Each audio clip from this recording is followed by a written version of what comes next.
glad you're here tonight. I want to thank Jeremy, who's wandering around back there. I think he's grabbing a glass of wine, maybe. Yep. Is just done the heavy lifting for this Bravo Club for a long time. So I want to give him some acknowledgement. And I also want to thank Nicole and Amanda and Jill for helping make this pull off this evening tonight. One of the great things about what you guys do is you contribute money so students can actually afford to come participate in our really wonderful training program. You are Bravo Club sponsors, and I want to acknowledge 4 of our scholars tonight. I've got Miles Henson back there. Hi. Sydney Perry is downstairs. I think she was making you go back around on the sidewalk. She's wonderful. Madison Jacobson, she's a dance major. She's down there somewhere. And Kylie Carroll as well, who's a music theater major. Sydney's an acting directing major, and Miles is a music theater major. So let's give them a round of applause. We thought they were special kids, and you're going to see a lot of them over the next number of years. I also want to introduce Matt Schleif. Matt? Hello, everyone. Matt is the newest addition, and really, we're so happy to have him. Anyone that can wear pants like that is a guy I want on my design staff. He comes to us via Texas Tech. You got your master's degree from the University of Houston, and he's just a really wonderful addition. His portfolio is spectacular. You'll see it tonight in 1776, and through the rest of the season. So welcome. I'm so glad you're here, baby. Yeah. And I just want to point out back here Jess Jackson, who she is a colleague of mine from pre-repertory theater days. She's the artistic director now, and Matt was designing down in Creed this summer, so their connections are happening. All right, I'll turn it back over to you, Jeremy.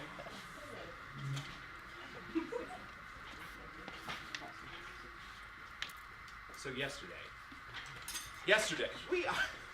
tonight is opening night of the Bravo season, but it doesn't really feel as much like opening for us because we've already had a full musical that was directed by students in the Black Box 2 weeks ago, a lovely production of Assassins. They did such a top-notch job, and actually Miles was in that production 2 weeks ago.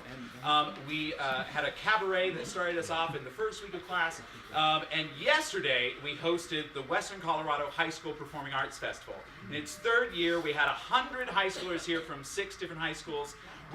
Several of our adjudication sessions had grown. We had 22 singers in the music theater solo competition, and let me tell you, they were so good. If you get a chance when we're done, I want to invite you to also go upstairs because Jill's Mystery Box Design Challenge for the designers, they did this cool, if some of you have already heard me say this, I'm so sorry, but this is really cool thing.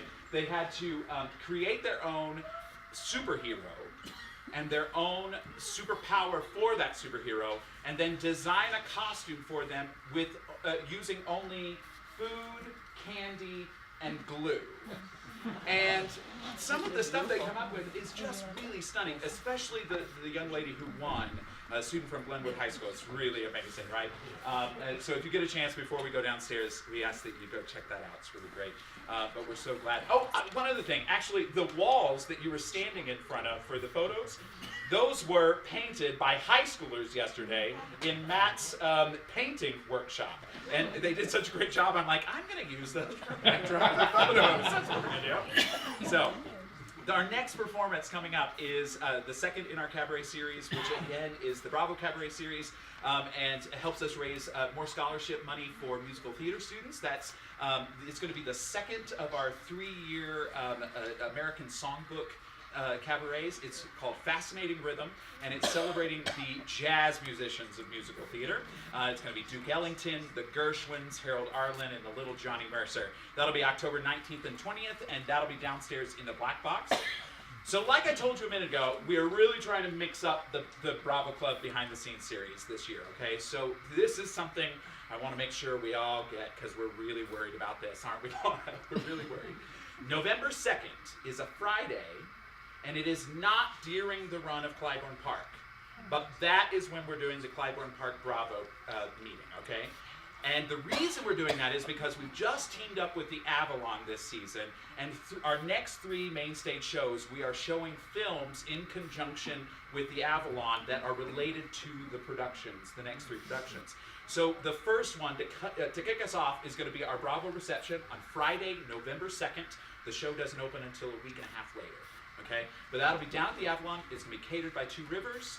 And we're going to be showing the original Raisin in the Sun with Sidney Poitier. I got to tell you, of all the events we're doing this year, this is the one I'm most excited about. I cannot wait to see that film on that screen. I am so excited.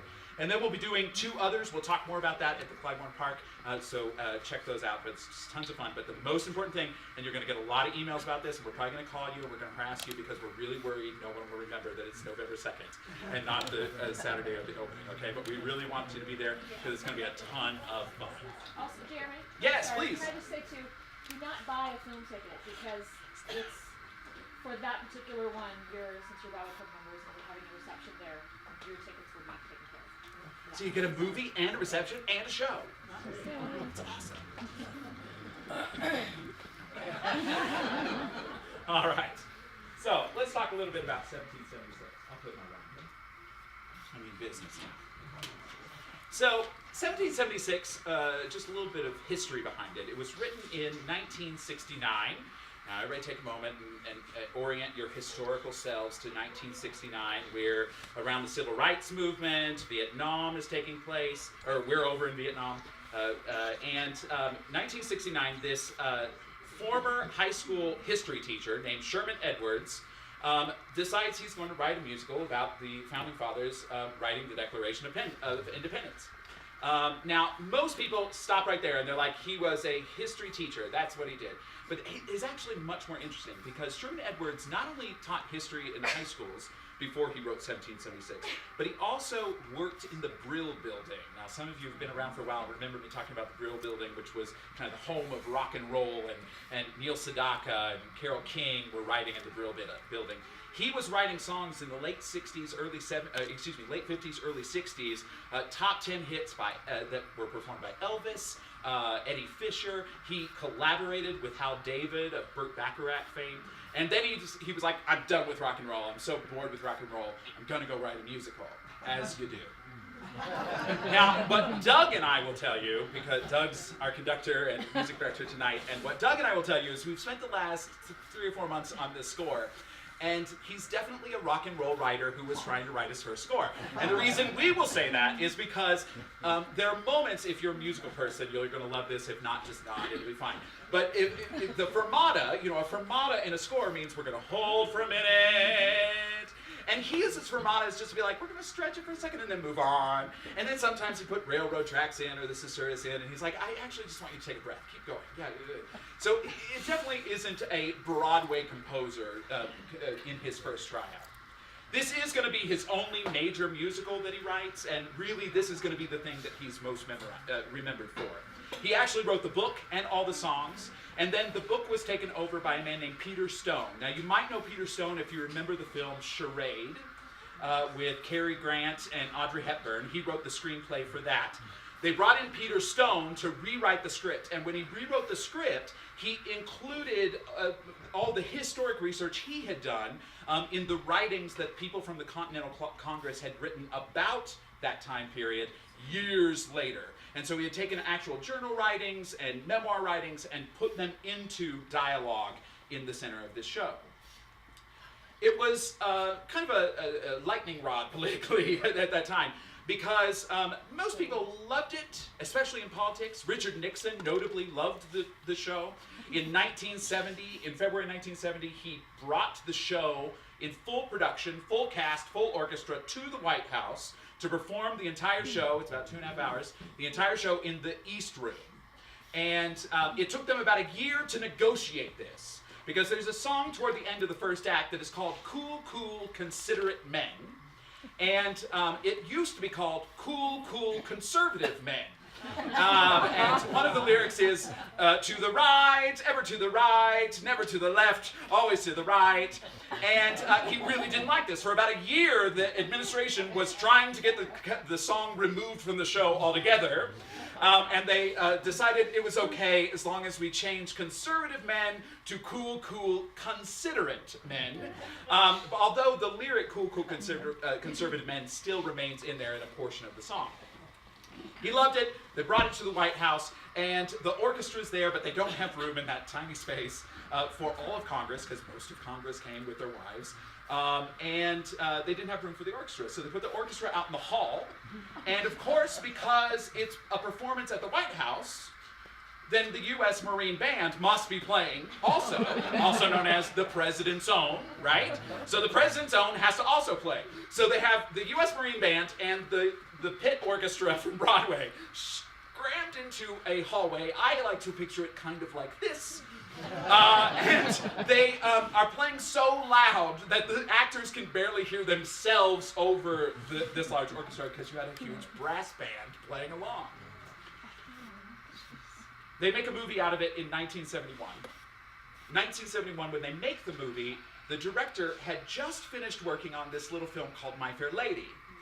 And he was so sure that he had made a mistake by casting Audrey Hepburn instead of Julie Andrews, who'd originated the role, that he, and by the way, he had made a big mistake. But anyway, there you go. That's my musical theater opinion. Anyway. So he had learned his lesson, so he decided that instead, when we film this film, we're going to film it with the entire original cast from the Broadway show. And so when you see that film today, it is actually one of the very rare films of a musical that includes the original cast. Most of the time it doesn't even have a single member of the original cast. Cue in Phantom of the Opera and that fiasco. But anyway, that's another story altogether. Nixon, by the way, did succeed in getting that song cut from the movie. He had a dear friend who was one of the producers, and he convinced him. And fortunately, the director had directed that song in such a way that it didn't really fit in with the rest of the show. It was really dark, there was a lot of goose stepping, it didn't quite work. And so they cut that from the film, and so he did get his way there. But if you watch the film today, in the director's cut, it has been reinserted there. So fast forward to about 5 years ago, Sherman Edwards, the composer's son, Sherman Edwards died in 81, I believe, and the son decided that, okay, 1776 has been community fare for a long time, but I keep getting all these complaints because what community theater has 26 men who are ready to sing and act all these roles? We've got women standing in the wings, and we don't have enough men to play these roles. And so he wanted to basically make more money off of his dad's royalties. So what he did was he allowed the royalty company to start having productions that were all female. And he actually began trying to get people to pick this up. Do this, do this. And it just never stuck. I discovered this about 3 years ago because a high school in the Pacific Northwest, somewhere in Seattle, Tacoma, somewhere around there, did a production in the high school with all women. And I was reading this blog post talking about how interesting it was and amazing. I was like, we're always looking for shows that could be all women. Maybe we should do that. And so it began this research process. Fast forward to 3 months ago when we'd already announced it, and they decided in New York that yes, we are going to do a concert version of an all-female cast of 1776.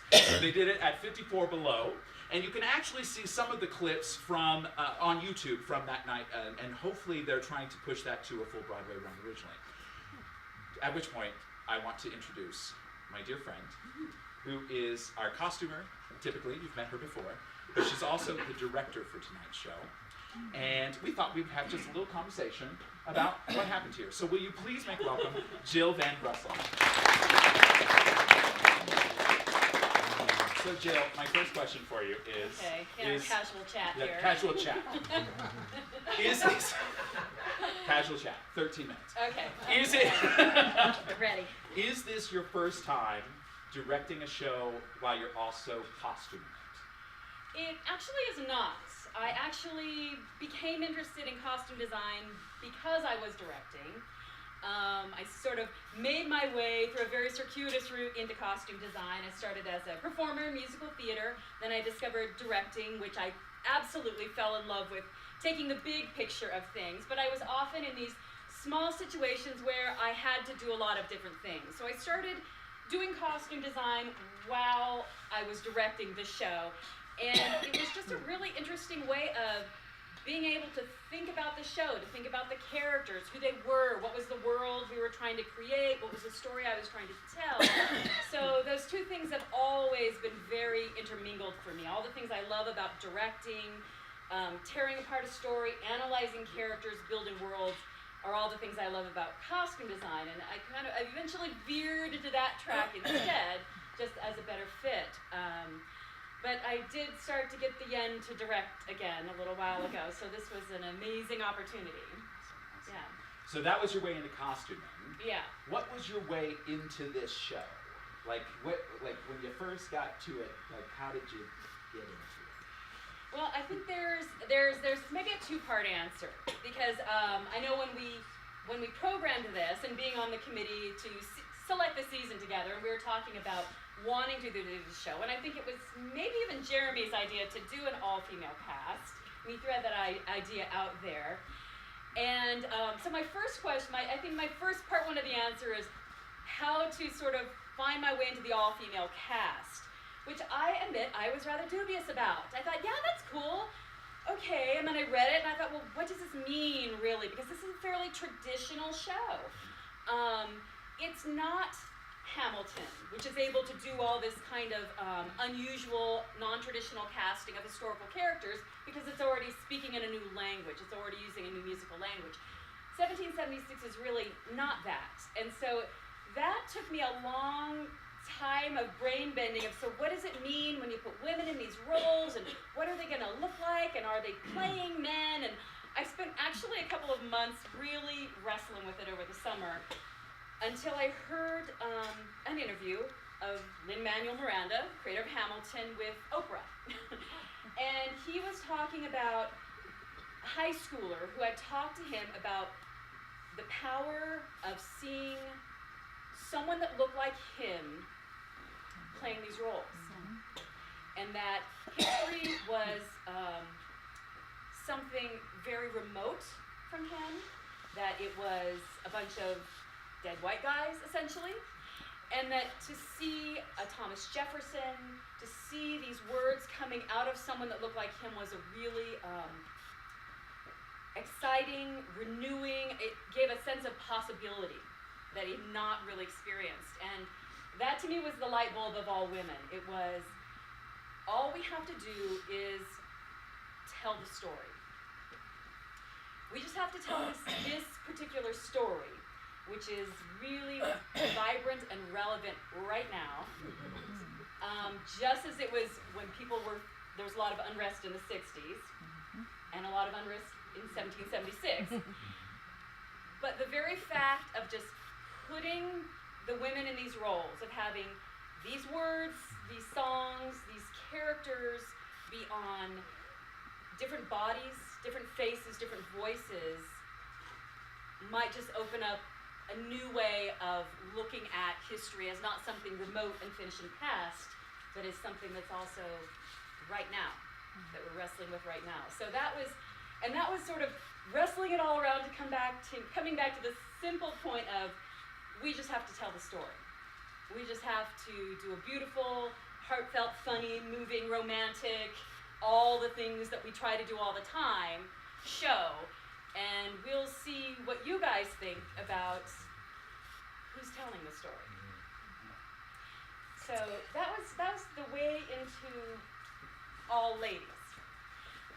Sort of the way into kind of conceptualizing the show was when we looked at it and we talked about it a lot. Jeremy and I got together over coffee and tried to wrestle it around.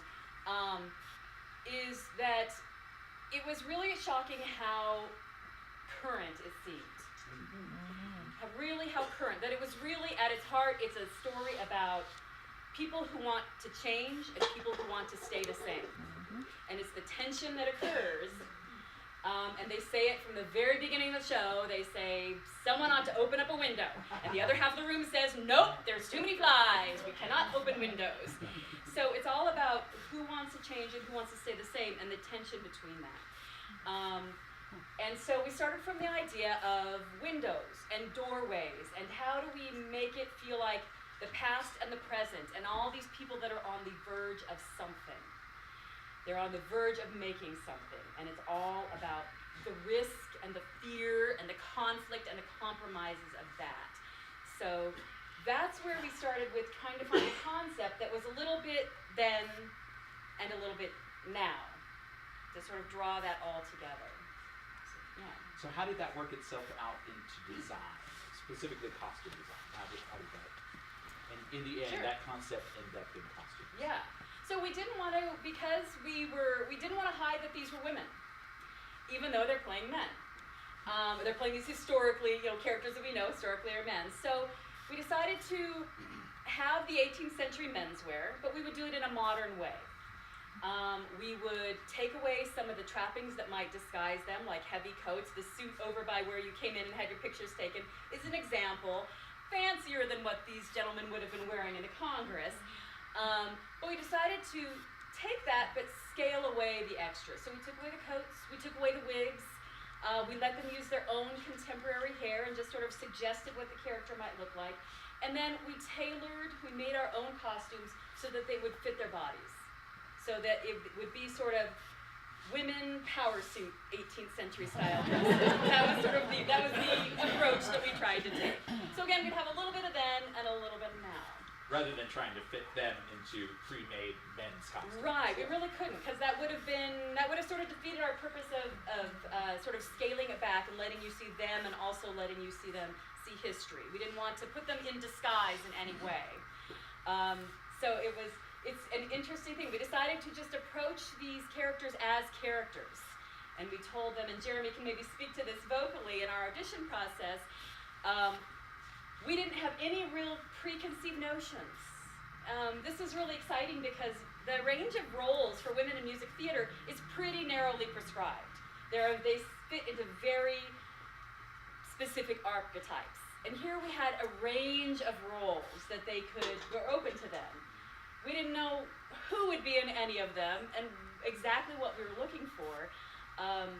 We just decided, but we told them, we're just looking for you to play characters, not to masquerade as men, to find the heart of what this person is. And so that's where we started from there.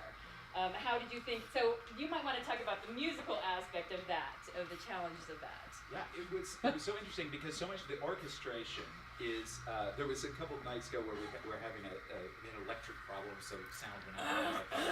And the women have been doing a great job. We've been able to hear them, and we had the full orchestra there, and suddenly we couldn't hear them anymore at all. And these are all women who've trained, and they can get it out there.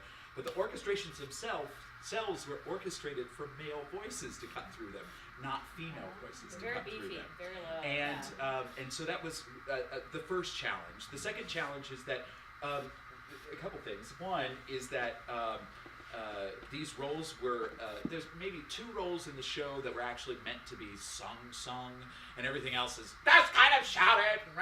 And our women are not used to doing that. They have to sing pretty, and they have to sing strong, and they have to sing powerful, and they don't get to just fake their way through it. And a couple nights ago, our John Adams, we were talking to Anna Dworkin, and she said, I'm so worried about this. And I said, here's the thing you gotta know. Is there's not a single song in this show that can hurt your voice, and there's not a single song in this show that we need you to sing pretty. You're very pretty when you sing them, but if you have to scream them, go for it. It works for the character, it works for the show.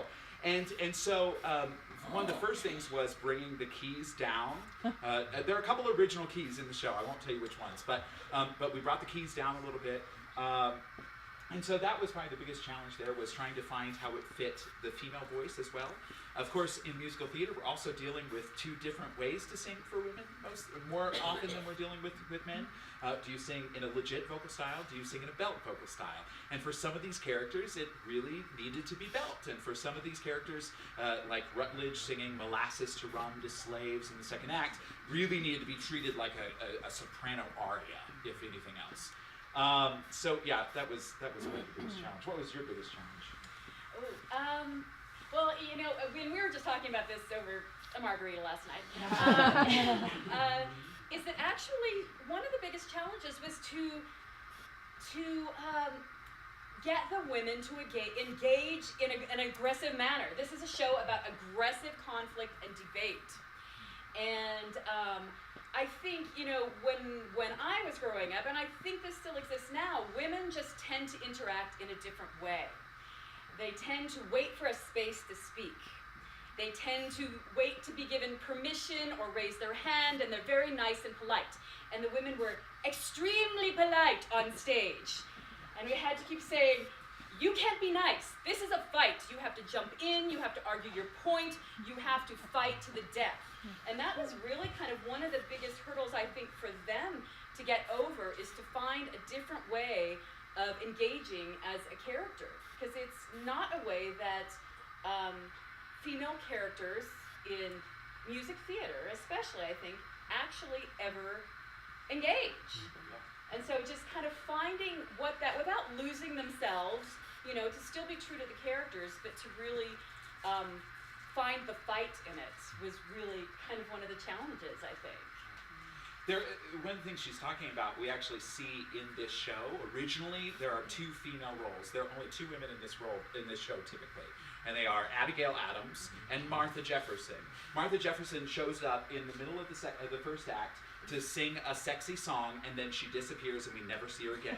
She is the sexy comedic relief, which is one of the types we would typically see in a standard Broadway musical for a female. And the other, Abigail Adams, plays the ingenue / matron, who is the other role.